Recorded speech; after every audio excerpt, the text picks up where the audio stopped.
जो ओबीसी समाज अपने आप को कट्टर हिंदू माने बैठा है और जो जय श्री राम के नारे लगा रहा है, मंदिरों की लाइन में है, वो मंडल कमीशन को नहीं समझ रहा है। और मैं कह रहा हूँ कि ओबीसी का आरक्षण पूर्णतः खत्म कर देना चाहिए। कह रहा हूँ कि अगर ओबीसी समाज को सही मायने में मंडल कमीशन को बचाए रखने की लड़ाई लड़नी है तो उसे रोड पर उतरना पड़ेगा, रोड पर आना पड़ेगा। रोड पे आए बिना ये गूंगी बहरी सरकार जो है वो सुनने वाली नहीं है।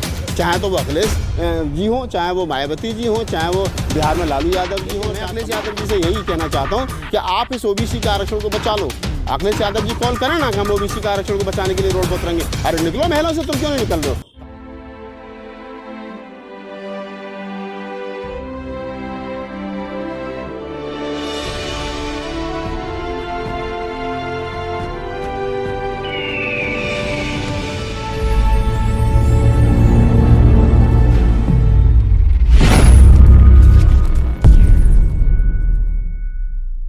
जो निकाय चुनाव होने हैं उसमें जो ओबीसी का जो रिजर्वेशन है उसको ख़त्म कर दिया गया है। बिना रिजर्वेशन के निकाय चुनाव कराने की अपील कर दी, एक फैसला आ गया कोर्ट का। आप कैसे देखते हैं? मैं तारीफ़ करता हूँ उस फैसले की, और ये फैसला पहले आ जाना चाहिए था।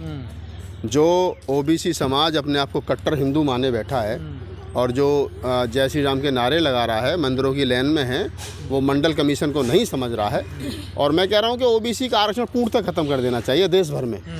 जो मंडल कमीशन के आधार पर कुछ राज्यों में मिला वो भी खत्म कर देना चाहिए, क्योंकि ये लोग इसके लिए बने नहीं हैं। जो आरक्षण के लिए नहीं बने। नहीं, ये समझते हैं कि हम कट्टर हिंदू हैं, सरकार हमारी चल रही है, हमें किसी की ज़रूरत नहीं है। और जब इनको ज़रूरत नहीं है, जिस आदमी को जिस चीज़ की अहमियत का पता ना हो, जिस आदमी को जिस चीज़ की वैल्यू का पता ना हो, उस आदमी को वो चीज़ नहीं देनी चाहिए। मैं ऐसा मानता हूँ।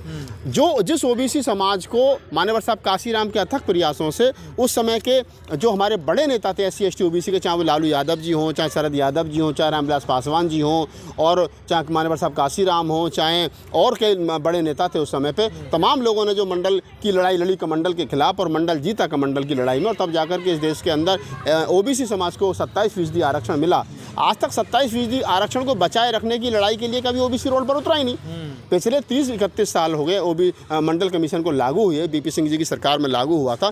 तब से लेकर के आज तक जितने आरक्षण को लेकर के आंदोलन हुए हैं, एक आंदोलन बता दो जो ओबीसी समाज ने कॉल किया हो, एक आंदोलन बता दो जो कभी ओबीसी समाज ने अपने मंडल कमीशन को बचाए रखने की लड़ाई लड़ी हो? नहीं लड़ी।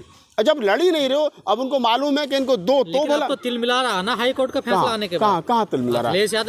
अखिलेश यादव को छोड़ो ना भैया, अखिलेश यादव को छोड़ो, मायावती को छोड़ो, मुझे बताओ जितने ओबीसी के नेता हैं, परसों ये क्या नाम है आया है, फैसला आया है उत्तर प्रदेश हाई कोर्ट का, आप मुझे बता दो चुनाव सर पे है, कितनी जगह प्रोटेस्ट हो गया, कहाँ आंदोलन हो गया? नेताओं के भरोसे आंदोलन नहीं चलता गजेंद्र जी, आंदोलन चलता है आवाम के भरोसे। अगर 2 तारीख को भारत बंद हुआ तो वो नेताओं के भरोसे नहीं हुआ। 2 तारीख को अगर भारत बंद हुआ तो वो आवाम के भरोसे, वो कोई नेता उसको लीड नहीं कर रहा था।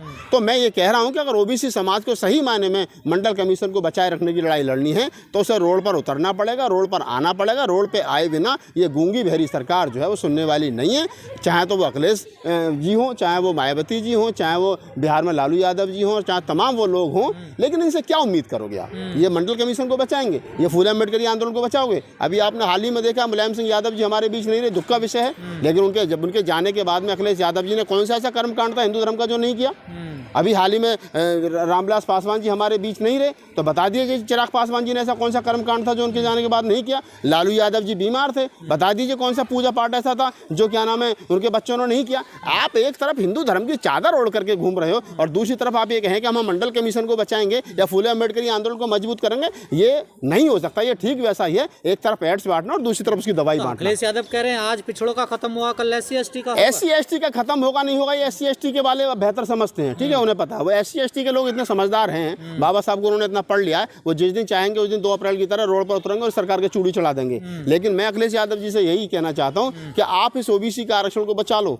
अखिलेश यादव जी कॉल करें ना कि हम ओबीसी का आरक्षण को बचाने के लिए रोड पर उतरेंगे। अरे निकलो महिलाओं से, तुम क्यों नहीं निकल रहे हो? कहो एक कॉल करो कि रामलीला मैदान भरेंगे, लखनऊ में कोई माता रमाबाई अम्बेडकर पार्क में एक बड़ी मीटिंग कॉल करें। नहीं करेंगे ना, क्योंकि पोषक तो ये भी उसी लोगों की, उसी विचारधारा की। ये विचारधारा की लड़ाई है, और जब तक विचारधारा की लड़ाई बेहतर तरीके से नहीं समझी जाएगी और नहीं लड़ी जाएगी, जब विचारधारा के साथ समझौता होगा, जब विचार के साथ समझौता होगा, या तो विचार समाप्त हो जाएगा या राजनीति करने वाले लोग समझौता कर रहे हैं। बिल्कुल समझौता कर रहे हैं। अरे जिस आदमी का गौमूत्र से बंगला धोया गया हो और जिसको ओबीसी शूद्र बताया गया हो, वो आदमी आज भी उस परंपरा को छोड़ने के लिए तैयार नहीं। और कितनी बेइज्जती करवाओगे भाई, और कितनी बेइज्जती करवाओगे? गौमूत्र से तुम्हारा बंगला धो दिया। इस देश के अंदर सिस्टम है।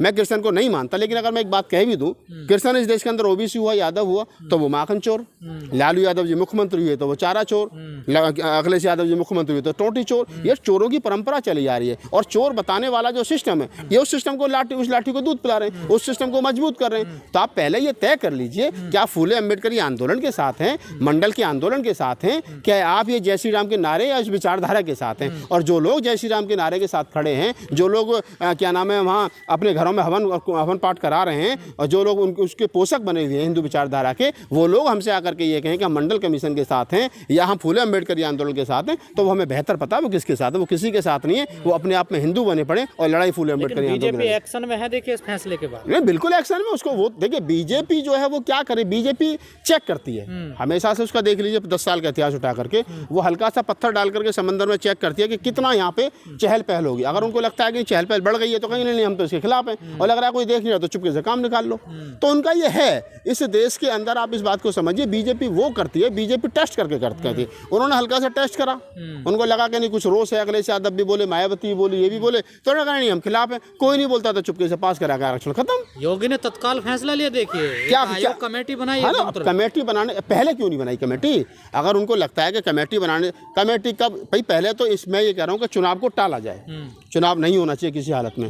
अगर जब चुनाव नहीं, लेकिन चुनाव की तारीख तो निकल रही है ना। हाँ, तो मैं बता रहा हूँ ना, एक तरफ कार्यकाल पूरा हो आप जब दिल्ली एमसीडी का चुनाव 6 महीने के लिए टल सकता है, तो फिर उत्तर प्रदेश का चुनाव नहीं 6 महीने के लिए टल सकता है ना। सरकार की नीयत चाहिए। अब सरकार एक तरफ तो आयोग गठित कर रही है और दूसरी तरफ जो चुनाव की तारीख की घोषणा करवा रही है, तो ये तो मतलब वही वाली बात होगी। उनको पता ही नहीं है, सरकार खुद कंफ्यूज है, वो करे क्या, या लोगों को कंफ्यूज कर रही है। योगी की सरकार जो या तो लोगों को कंफ्यूज कर रही है या वो खुद कंफ्यूज है। तो पहले तय कर लें। केशव प्रसाद मौर्य कह रहे हैं कि हर तरह का हम एक्शन लेंगे इन चीजों पर। केशव प्रसाद जाना पड़ेगा सुप्रीम कोर्ट में। केशव प्रसाद मौर्य के बेचारे के कहने से क्या तो हो रहा है और क्या उनका पार्टी में वजूद है वो आपको पता है। नहीं, पिछड़ा होना अलग बात है। पिछड़ों की विचारधारा, पिछड़ों महापुरुषों की विचारधारा को समझना, उनके साथ रहना वो अलग बात है। जो लोग कह रहे हैं कि देखिए किसी को सरनेम से जज मत करिए। यही कहानी एमपी में हुई, तब पिछड़े नहीं जाके अब यही देखिए यहाँ। मैं वही कह रहा हूँ कि जिस केशव प्रसाद मौर्य को स्टूल दे दिया जाता हो, जिस केशव प्रसाद मौर्य को मतलब कोई इज्जत ना दी जाती हो, वो केशव प्रसाद मौर्य कहेंगे जी मैं ओबीसी का नेता हूँ। अरे भाई तुम खुद तो अपना चुनाव हार गए थे, तुमने पार्टी कर रहमो करम पर तुमको जब वो नेता बना दिया, उप मुख्यमंत्री बना दिया। तो आप ये तय कर लीजिए ना, जो केशव प्रसाद मौर्य जैसे लोग बेचारे खुद भ्रमित हैं, इनको खुद पता नहीं है। तो आप इसको समझिए और समझने के बाद जब आपको पता चलेगा सारी सिस्टम है क्या, चीज़ क्या है, तब आपको पता चलेगा सच्चाई क्या है। लेकिन एमपी में भी खत्म कर दिया। देखिए वहाँ तो आंदोलन हुआ था बड़े पैमाने। मैं कह रहा हूँ कि एमपी हो चाहे राजस्थान का आरक्षण खत्म होता, दलित ही क्यों आते हैं आगे बढ़ के? दलितों को देखिए एक बात है, एक कहावत है बहुत पुरानी, और वो ये है कि अगर एक मुर्गा कट रहा तो दूसरा मुर्गा खामोश रहता, लेकिन नंबर उसका भी आना है कटने समय बारी बारी से। ओबीसी का आरक्षण खत्म होना या ओबीसी आरक्षण पर कुठाराघात होना इस बात की निशानी है कि अगला नंबर जो है उनका एससी का है। लेकिन एससी के नेता, एससी को वो इसलिए नहीं छेड़ते हैं क्योंकि एससी के नेता जागरूक हैं। एससी के नेताओं को भी छोड़ दीजिए। एससी ये फूले अम्बेडकरी आंदोलन जो है, बाबा साहब का जो आंदोलन है, ये एससी के नेताओं के भरोसे नहीं चल रहा है। ये मेरे और आपके जैसे जितने तमाम एक्टिविस्ट घूम रहे हैं उनके भरोसे चल रहा है। तो इनसे उम्मीद है नहीं। तो आप इस चीज़ को समझ लो कि ओबीसी समाज जो है वो जिस दिन अपने अंदर 100 राहुल नागपाल पैदा कर लेगा,